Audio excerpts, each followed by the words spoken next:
அனைவருக்கும் வணக்கம். இது அணில் குஞ்சுகளாக இருக்கட்டும், அணில் குஞ்சுகளுடைய தலைவனாக இருக்கட்டும், அவங்க எல்லாம் வெளியே வந்தாலே பயங்கரமாக கண்டென்ட் கொடுத்துட்டு தான் போகிறாங்க. இந்நிலையில் சமீபத்தில் விஜய் அவர்கள் புதுச்சேரி போயிருந்தாப்புல. விஜய் அவர்கள் என்னெல்லாம் பேசியிருக்கார் அப்படின்றதெல்லாம் பற்றி நம்ம ஒரு வீடியோ போட்டுட்டோம்.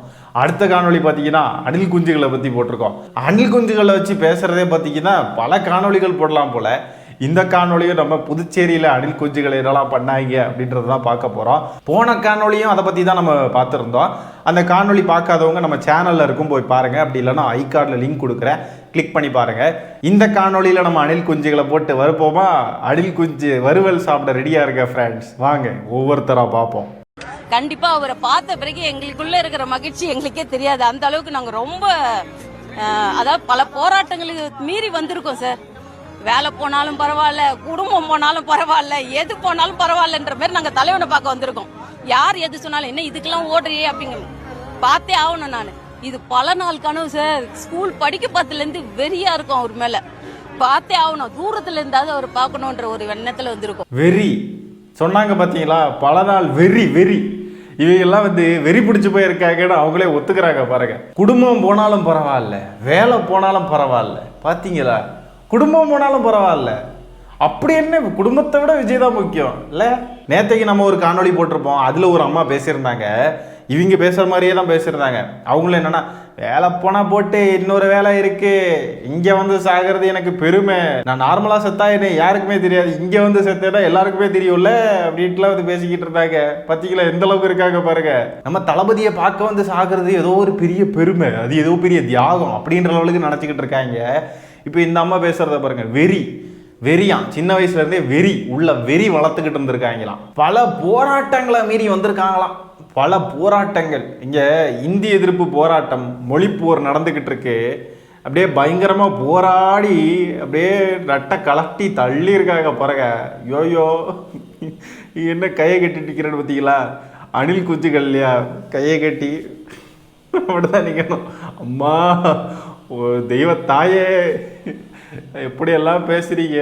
நான் பேசாம எங்கேயாவது கண்காணா தேசத்துக்கு ஓடி போயிடலாமான் இருக்கேன். தூரத்துல இருந்தாவது அவரை பார்க்கணுன்ற வெறியில வந்திருக்காங்க. வெறியில சரி, இந்த வெறியில வந்தீங்களே, வெறியில பார்த்துட்டீங்க. இப்போ என்ன ஆயிடுச்சு? அதில் இப்போ என்ன கிடச்சிருச்சு? ஏதாவது காசு கிடச்சிதா? ஏதாவது உங்கள் லைஃபுக்கு ஏதாவது இம்ப்ரூவ் ஆகிற மாதிரி ஏதாவது நடந்திருக்கா? என்ன நடந்துச்சு? எதுக்கு வரணும்? ஒரு அரசியல் கட்சி தொண்டர் ஒரு தலைவர் பேசுறத பார்க்க வந்திருக்காங்கப்பா அப்படின்னு சொல்லி நம்ம பார்த்தோம்னா அவங்க இப்படிலாம் பேச மாட்டாங்க. ஒரு அரசியல் கட்சி தலைவர் பேசுறத பார்க்க வராங்க, இவங்க நமக்கு முக்கியம், இவங்க ஒரு அரசியல் கட்சி, இவங்க அரசியல் கட்சி தலைவர், அரசியல் அப்படி ஏதோ பண்ண போறாங்க அப்படின்னு சொல்லிட்டு என்ன பேசுறாங்க பார்ப்போம், பார்ப்போம் அப்படின்னு சொல்லிட்டு அது வேற. இவங்கெல்லாம் அப்படி வரல, பக்கத்துல பார்க்கணும், இல்லை தூரத்துல இருந்து பார்த்தாலும் பரவாயில்ல, விஜய் எப்படியாவது பார்த்துடணும். ஐயோ விஜயை பார்க்க முடியலையே, ஐயோ விஜயோடைய குரலை கேட்டுட்டோம், விஜய் அழகா இருக்கார், அவர் அழகா இருக்காரு, அவர் செம்மையா டான்ஸ் ஆடுவாரு, அதனால அவர் தான் சிஎம் அப்படின்றாங்க. ஆனா வேலை போனாலும் பரவாயில்லைன்னு சொல்றவங்களை கூட நம்ம ஏதோ வகையில விட்டுலாம். குடும்பமே போனாலும் பரவாயில்லை, எனக்கு விஜய் தான் முக்கியம்னு சொல்றாங்கன்னா எனக்கு புரியலையே. உங்க வீட்டில் உங்களுக்கு குழந்தைங்க இருப்பாங்க, இல்லை உங்க கணவர் பெத்தவங்க யாராவதுலாம் இருக்காங்களா இல்லையா? அவங்களெலாம் இதை பார்த்தா என்ன நினைப்பாங்க? இல்லை அவங்களுக்கும் இதெல்லாம் ஒரு பிரச்சனையாகவே தெரியாதா? குடும்பமே போனாலும் பரவாயில்ல, குடும்பமே இல்லாமல் ஆனாலும் பரவாயில்ல, குடும்பத்தை விட விஜய் தான் முக்கியமா? ஐயோ, இப்படிப்பட்ட நபர்களையெல்லாம் நம்ம பார்க்க வேண்டியது இருக்குது. தமிழ்நாட்டுக்கே சாபக்கேடு இந்த அணில் குஞ்சுகள், அணில் குஞ்சு கட்சி. இந்த தமிழ் சமூகத்துக்கே குப்பைனா ஈஸியாக அடையாளம் கண்டுலாம். இவங்க தான் எப்படியெல்லாம் இருக்காங்க பாருங்களேன். விஜய் அவர்களை பாத்தீங்களா?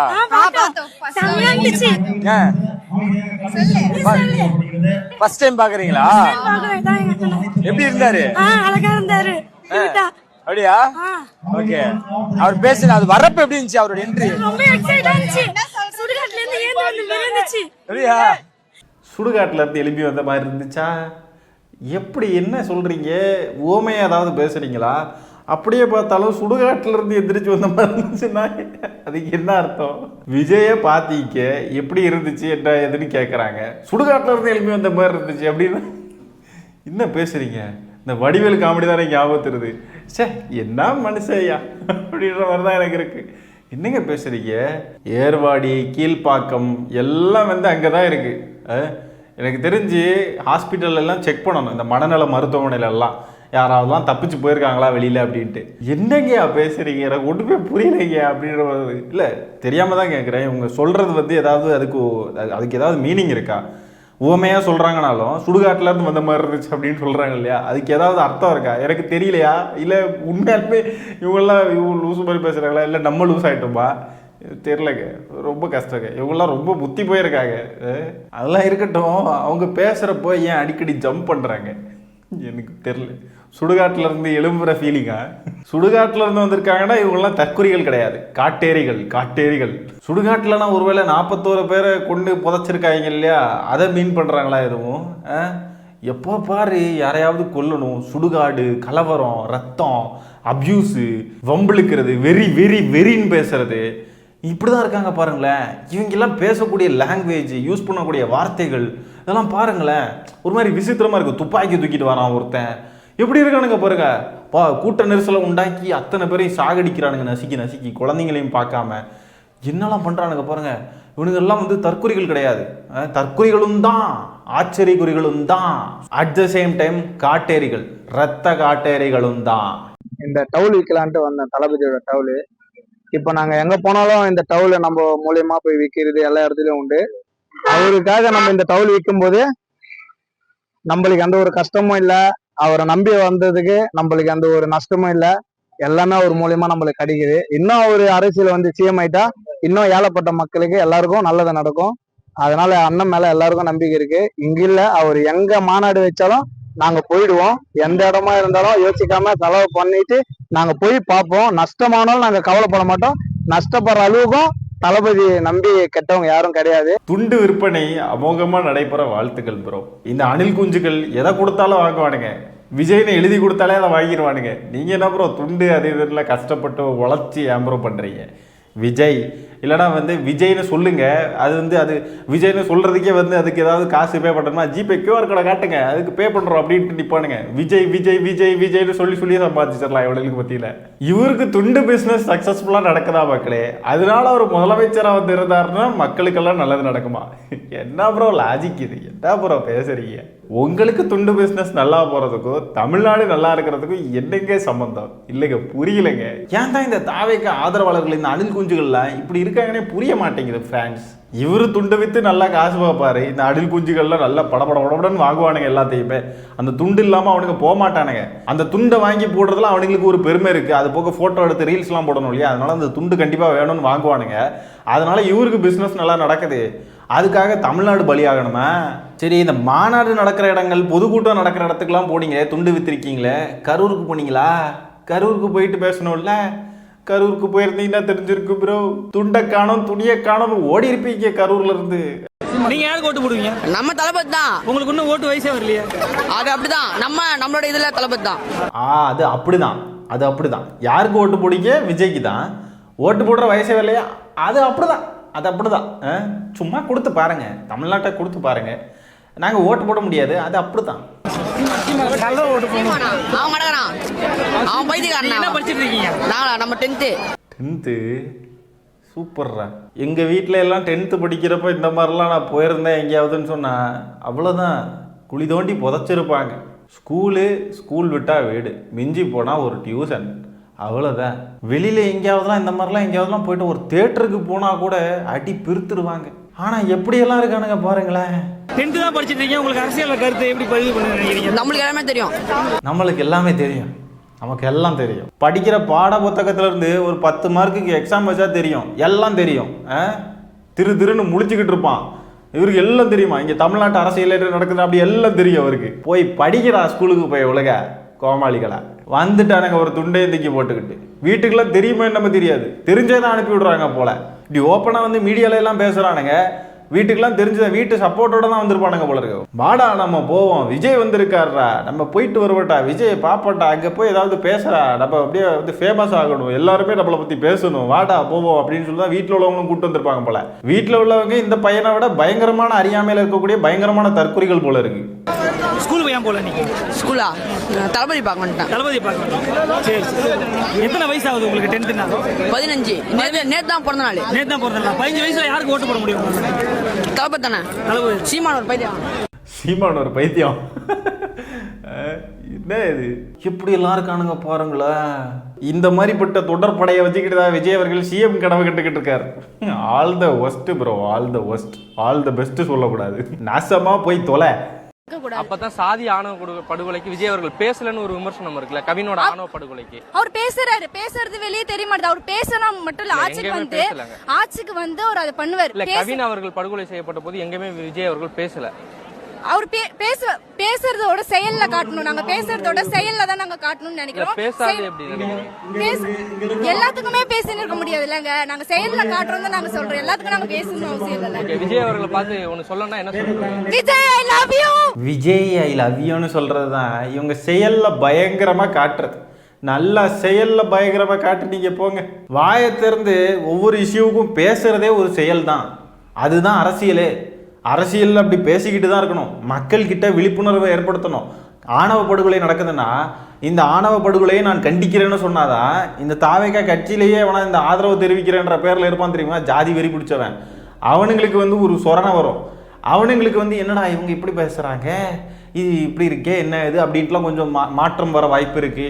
இல்லைன்னா அவனுங்க முரண்படுவானுங்க. அது மாதிரி பல விஷயங்கள் அரசியல் ரீதியாக நிறைய இன்ட்ராக்ஷன்ஸ் நடக்கும். பேசவே மாட்டேன் அப்படின்னு சொன்னா என்ன அர்த்தம்? ஓட்டு வேணும் இல்லையா, ஜாதி ஓட்டு. அதை வந்து நம்ம பகச்சிக்க கூடாது, அதனால பேச மாட்டோம். இதெல்லாம் ஒரு அரசியல் மேற.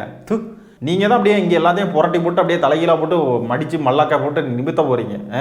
லாஸ்ட்டாக சொன்னீங்க இல்லையா, அதுதான் உங்களுடைய அரசியல். விஜய் ஐ லவ் யூ, அதுதான் உங்களுடைய அரசியல். மற்றபடி எல்லாம் அதெல்லாம் எங்களுக்கு கேட்காதீங்க. நாங்கள் எல்லாம் பண்ணுவாங்க. நாங்கள் வந்தால் செயலில் எல்லாம் அப்படியே கிழிச்சு அப்படியே பிடிங்கிடுவோம். எங்களெல்லாம் எந்த கேள்வியும் கேட்காதீங்க. விஜய் ஐ லவ் யூ சொல்லணுமா, நான் வந்து சொல்கிறேன். மற்றபடி எங்களை எதுவும் கேட்காதீங்க. இவங்க வாயை மூடிக்கிட்டு அரசியல் பண்ணுவாங்க போல, பேசவே மாட்டாங்க. செயல்ல அதாவது என்ன செயல் பண்ணுவாங்கன்னு புரிய மாட்டேங்குது. ஆணவ படுகொலைக்கு எதிராக ஒரு அரசியல் பண்ணணும்னா என்ன செயல் பண்ணுவீங்க? என்ன அது என்ன புரியல. செயல்னா ராத்திரியோட ராத்திரியாக இந்த படத்துல எல்லாம், இந்த கத்தி படத்தில் இந்த லைட்டெல்லாம் ஆஃப் பண்ணிட்டு கரண்ட்டை ஆஃப் பண்ணி விட்டுட்டு ஒவ்வொருத்தராக விஜய் வந்து ஒரு கத்தி எடுத்து அடிப்பார்ல, டங்கு டங்கு டுங்கு டுங்குன்னு காயினை தூக்கி போட்டு. அந்த மாதிரி ஆணவ படுகொலை செய்யக்கூடிய இந்த மனநிலையில் இருக்கக்கூடிய ஜாதி வெறியன்களை எல்லாம் போய் ஒவ்வொருத்தரையாக வெட்டி கொண்டுருவீங்களோ ராத்திரியோட ராத்திரியா? என்ன பண்ண முடியும்? செயல்லனா என்ன பண்ணுவீங்க? அரசியல் தான் பண்ண முடியும். அரசியல் பண்ணணும்னா என்ன பண்ணணும்? பேசணும், ஒரு அறிக்கை விடணும், அதுக்கு போராட்டங்கள் நடத்தணும், அதுக்கு எதிராக வந்து ஏதாவது செயல்படணும். எதுவுமே பண்ணலையே நீங்கள். செயல்லனா என்ன செயல்ல? விஜய் ஐ லவ் யூ, அதுதான் செய்யல. விஜய் ஐ லவ் யூ சொன்ன உடனே வந்து இங்கே ஆணவ படுகொலையெல்லாம் வந்து அப்படியே நின்றுமா? அதுக்கு எதிராக பேசணும்ல, அதுக்கு எதிராக செயல்படணும்ல. ஆணவ படுகொலைகளுக்கு எதிராக செயல்படணும் அப்படின்னாவே அதுக்கு பல வருஷம் ஆகும். அதுக்கேற்ற ஒரு சூழ்நிலை நமக்கு அதுக்கேற்ற ஒரு சமூகமாக மாறணும்னா அதுக்கு பல வருஷங்கள் ஆகும். அந்த செயல்பாடு உங்ககிட்ட கொஞ்சம் கொஞ்சமாக செய்யணும்ல, அதுதான் அரசியல். அதை பண்ணாமல் நீங்கள் என்ன பண்ண போறீங்க? தளபதி ஃபேனு, தளபதிக்காக நான் டேட்டோ போட்டிருக்கேன். தளபதி தான் என் உயிர். இப்ப வீட்டுக்காரன்னு கேட்டா என் தளபதி தான் எனக்கு ரொம்ப பிடிக்கும் சொல்லுவேன். இது அது இல்ல. ஐயோ தள்ளுங்கடா. எங்க வீட்டுக்காரோட எனக்கு விஜய் தான் பிடிக்கும்.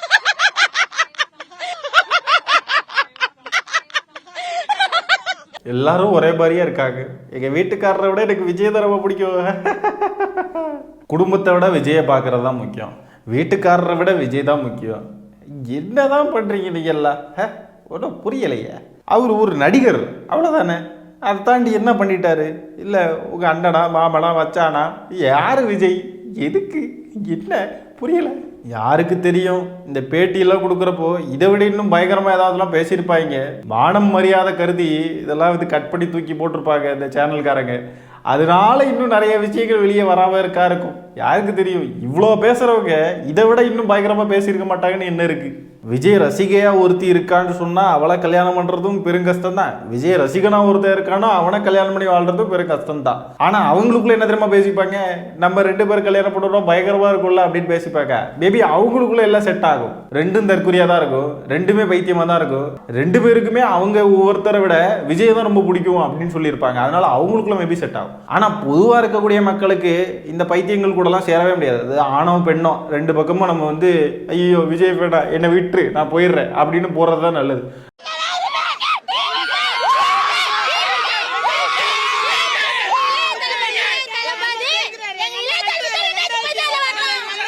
கவனித்தீரா? எதை மன்னா?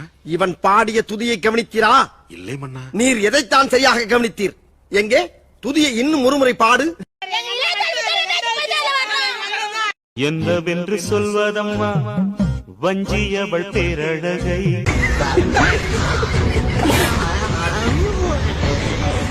2016 எங்க இளைய தளபதி தான் வரணும். 2016 வரப்போறாராம். எப்படி டைம் டிராவல் பண்ணி போக போறீங்களா? பக்கா மாஸ், பக்கா மாஸ். இன்னைக்கு அணில் வறுவல் இதோட போதும் ஃப்ரெண்ட்ஸ். நாளைக்கு நான் வேற ஏதாவது புதுசா ஏதாவது ஒரு ரெசிபியோட வரேன். தினமும் விதவிதமா அணில்களை நம்ம குக் பண்ணி வெறித்தனமா சாப்பிடுறோம். வெறித்தனமா. இந்த காணொலியை நான் இதோட என் பண்ணிக்கிறேன். நன்றி, வணக்கம்.